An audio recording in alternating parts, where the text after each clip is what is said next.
Heal, words comfort, and words can hurt. The meaning of words can change over time and develop new definitions. KUJH reporter Keely Drew tells us about a few words and how they became offensive.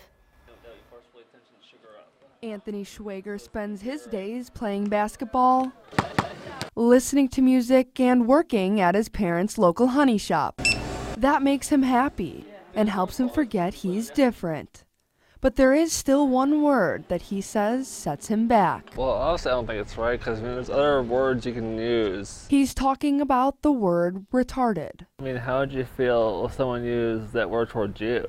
It's not just the word that bothers him, but when his disability is used to make fun of others. Honestly, yeah, I think there's no other way to put it. That term didn't come about to be used in a negative light. It comes from Latin, meaning developmentally slow. Linguist Philip Duncan says it's common for the meaning of a word to change over time. Words are always up for being able to be changed, and that process can happen strikingly fast. He says that happens in every language. Society changes, and so do the definitions. Over the past few years, it went from harmlessly describing someone with special needs to an adjective used to hurt others.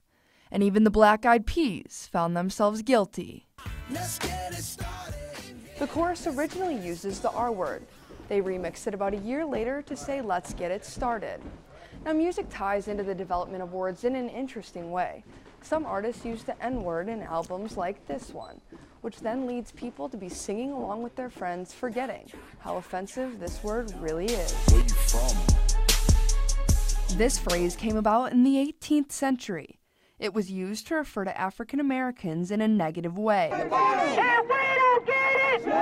The word became related with violent racism throughout history. It triggers anger, sadness, and it makes us aggravated. Freshman Nicole Bruton says hearing this word makes her blood boil. It feels like it's just reverting back to a racist time, and the history behind the word is just bad, so why use it to begin with?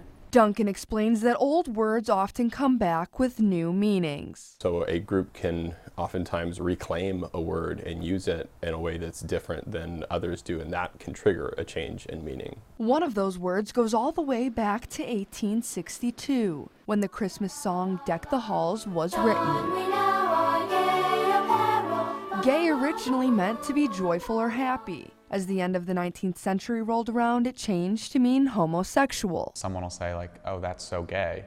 Now it's 2019 and Caleb Rich is shocked by the change in meaning. I think it is crazy that the word used to come from such a happy place, and now it's used in such a negative light. These three words changed drastically throughout history. Duncan says they'll most likely continue to change, but all at their own pace. Even words like that, they don't always change at the same rate. Different times, backgrounds, and different meanings. But Bruton wants you to be more mindful. Think before you speak. Schwager wants you to understand him. I'm different, unique, but don't use that word. And Rich simply asks you to pick a different word. It literally takes 2 seconds to think of a different word to use. In Lawrence, Keely Drew, KUJH News.